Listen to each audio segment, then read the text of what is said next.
So what exactly is dharma to you? See, the word dharma literally means the law. Now, you will see, if you look at the same Ramayana, Mahabharata, they're always talking in terms of Raja's dharma to the praja, husband's dharma to the wife, wife's dharma to the husband, parents' dharma to the children, children's dharma to the parents, teacher's dharma to the student, student's dharma to the teacher. What they're trying to say is, you must understand, this is a time, from being nomadic tribes, they're trying to organize an organized society. They're trying to create civilization. In this context, they're fixing norms for every aspect of life. This is the way this relationship should be conducted. If you break this norm, then this is a disruption of civilization, that's what they're talking about. So to drive on the street, there is a dharma. You were supposed to drive on the left side of the street, most people don't seem to know that. That's another matter. Yet to get that simple dharma. We think this is a rule. This is not a rule, this is a certain law.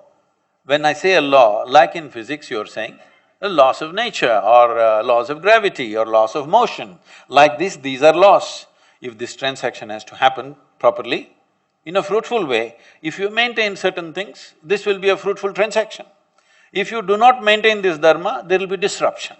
So continuously they're talking about this dharma, that dharma, you must understand, they're trying to craft civilization.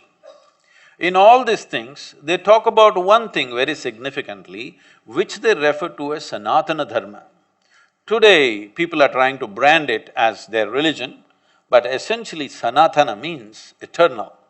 They're talking about one particular law which is eternal. That means all other laws are generational. Every generation, these laws have to be relooked at and transformed. But one law is eternal, that concerns the inner nature of the human being. What concerns the body, what concerns the society, what concerns transactions in the society, all these things must evolve with generation to generation.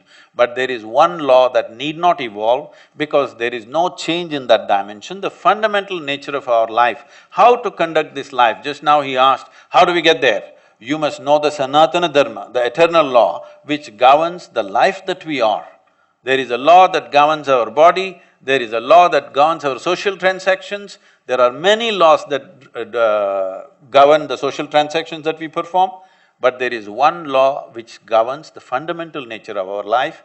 This we called as the eternal law, just to make people know, this you need not change, because this is always a constant. So dharma means a law. So in present context, with the parameters of dharma which were there previously, the parameters keep on changing. So don't you think that even Sanatana Dharma should change its parameters to be called a religion? Please repeat that question. So, when dharma was said, there has to be some parameters on which they crafted the laws. So with change in time, the parameters change as well. So even for Sanatana Dharma, don't you think the parameters keep on changing? No, I think this didn't get across properly. Sanatana Dharma is not a religion, that's what I'm trying to tell you. It is the laws that governs the life that we are. This is not a religion. You must understand, this is a godless land. This land does not have a religion, because this is a land of seekers. The seeking is for truth, the seeking is for liberation. If you listen to the conversations of maybe your mothers, maybe they're too young, maybe your grandmothers, if you listen to their conversations, in daily conversation, not in some spiritual transaction, daily conversation, without uttering the words karma, prarabdha, mukti, moksha, there is no conversation in this country, because the only goal was liberation. The highest goal is freedom, not God.